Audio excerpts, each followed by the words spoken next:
Assalamualaikum warahmatullahi wabarakatuh. Kita dari kelompok 1 dengan anggota dengan saya sendiri Devi Mei Lidawati, M. Alif Farhan, M. Reza Mahensyah, dan Sultan Brani akan mempresentasikan dengan judul Teori Fungsionalisme Struktural, Talcott Person. Teori fungsionalisme struktural Egil Talcott Person. Teori ini, struktur fungsional ini mempunyai pengaruh yang sangat besar dalam keilmuan sosial termasuk sosiologi di abad modern hingga sekarang. Teori ini beranggapan bahwa setiap elemen masyarakat memberikan fungsi terhadap elemen masyarakat yang lainnya. Fungsionalisme struktural Egil Talcott Person. Egil adalah kumpulan kegiatan yang ditujukan ke arah pemenuhan kebutuhan tertentu atau kebutuhan sistem.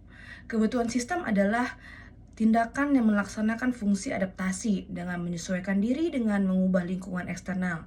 Sistem kepribadian melaksanakan fungsi pencapaian tujuan dengan menetapkan tujuan sistem dan memobilisasi sumber daya yang ada untuk mencapainya. Sistem sosial menanggulangi fungsi integrasi dengan mengendalikan bagian-bagian yang menjadi komponennya. Sistem kultural melaksanakan fungsi pemeliharaan pula dengan menyediakan aktor seperangkat norma dan nilai yang memotivasi mereka untuk bertindak. Dan di sini apa sih yang kepanjangan dengan Egil? Egil itu adalah E-nya itu adaptasi, penyesuaian dengan lingkungan sekitar. G-nya itu ada goal attainment, pencapaian tujuan utama. Dan I-nya ada integrasi, mengelola antar tiga hubungan yaitu adaptation, goal attainment, dan latency. L-nya itu ada latensi, pemeliharaan pola struktur dan fungsi dalam masyarakat. Di sini kita akan membahas sistem tindakan atau action system. Talcott Person yang merupakan sebuah sistem tingkat analisis sosial. Dilihat dari sudut pandang sistem tindakan, tingkat yang paling rendah berupa lingkungan fisik dan organis, meliputi aspek tubuh manusia, anatomi, dan fisiologinya. Talcott Person menemukan jawaban problem di dalam fungsionalisme struktural dengan 7 asumsi. Yang pertama, sistem memiliki properti keteraturan dan bagian-bagian yang saling bergantung. Yang kedua, sistem cenderung bergerak ke arah mempertahankan keteraturan diri atau keseimbangan. Yang ketiga, sistem mungkin statis atau bergerak dalam proses perubahan yang teratur. Yang keempat, sifat dasar bagian suatu sistem berpengaruh terhadap bagian lain. Yang kelima, sistem memelihara. Yang keenam, ada alokasi dan strategis. Dan yang terakhir, sistem cenderung menuju ke arah pemeliharaan. Sistem sosial, Talcott Person mengkonsepin tentang sistem sosial berawal dari interaksi tingkat mikro antar ego dan alter ego yang didefinisikan sebagai bentuk sistem sosial. Dalam analisanya, sistem sosial, Talcott Person terutama tertarik pada komponen-komponen strukturalnya dan menjelaskan sejumlah persyaratan fungsional dari sistem sosial. Yang pertama, sistem sosial harus terstruktur. Yang kedua, sistem sosial harus mendapat dukungan. Yang ketiga, sistem sosial harus mampu memenuhi kebutuhan. Yang keempat, sistem sosial harus mampu melahirkan partisipasi. Yang kelima, sistem sosial harus mampu mengendalikan perilaku. Aktor dan sistem sosial. Talcott Person menganggap aktor biasanya menjadi penerima pasif dalam proses sosialisasi. Menurutnya, persyaratan kunci bagi terpeliharanya integrasi pola nilai di dalam sistem adalah proses interbalisasi dan sosialisasi. Karena itu, sosialisasi harus dilengkapi dengan serangkaian pengalaman sosialisasi spesifik sepanjang hidupnya.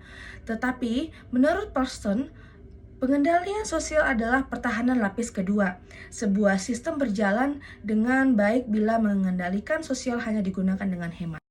Masyarakat, meskipun pemikiran tentang sistem sosial meliputi jenis kehidupan kolektif, satu sistem sosial khusus dan yang sangat penting adalah masyarakat, yakni kolektivitas yang relatif mencukupi kebutuhan sendiri. Anggotanya mampu memenuhi seluruh kebutuhan kolektif dan individualnya dan hidup sepenuhnya di dalam kerangka sendiri. Sistem kultural. Kultural adalah kekuatan utama unsur dunia sosial, kekuatan utama yang mengikat sistem tindakan. Kultur menengahi interaksi antara aktor, menginteraksikan kepribadian dan menyatukan sistem sosial. seperti yang dilakukannya terhadap sistem yang lain. Parsons mendefinisikan kultur menurut hubungannya dengan sistem tindakan yang lain. Tetapi jika sistem kultural sangat menonjol dalam teori Parsons, maka kita harus mempertanyakan apakah ia benar-benar menawarkan teori yang utuh.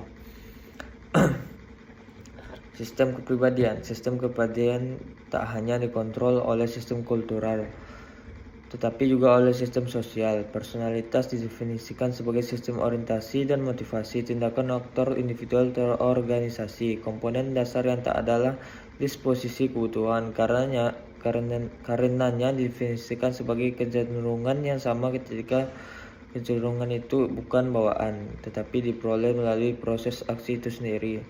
Aspek lain pemikiran Parsons perhatiannya terhadap internalisasi sebagai sisi proses sosialisasi dari sistem kepribadian mencerminkan kepasifan sistem kepribadian. Organisme behavioral. Meskipun ia memasukkan organisme behavioral atau perilaku sebagai salah satu di antara 4 sistem tindakan, walaupun organisme perilaku itu didasarkan konstitusi genetik organisasi yang dipengaruhi oleh proses pengondisian dan pembelajaran yang terjadi selama hidup aktor individual. Organisme biologis jelas merupakan sebuah sistem residual dalam karya Parsons. Namun ia dipuji karena memasukkannya sebagai kajian sosiologinya, sebab ia mengantisipasinya munculnya minat sosiolog terhadap sosiobiologi. Perubahan dan dinamisme dalam teori Parsonsian. Karya Parsons dengan peralatan konseptual seperti 4 sistem tindakan dan fungsi imperatif menimbulkan tuduhan bahwa ia mengatakan teori struktural yang tak mampu menjelaskan perubahan sosial. Parsons yang telah lama merasakan tuduhan ini mengatakan bahwa meski studi perubahan itu perlu, namun harus didahului oleh studi tentang struktur. Sekitar tahun 1960-an, ia tak lagi mampu melawan serangan dan mengalihkan perhatiannya ke arah tentang perubahan sosial, terutama studi evolusi sosial. Teori evolusi, komponen pertama paradigma itu adalah proses diferensiasi. Parsons berasumsi bahwa setiap masyarakat tersusun dari sekumpulan subsistem yang berbeda berdasarkan strukturnya maupun berdasarkan makna fungsionalnya bagi masyarakat yang lebih luas. Paradigma evolusioner Parsons adalah kemampuan menyesuaikan diri yang meningkat. Proses ini dilukiskan Parsons seperti berikut.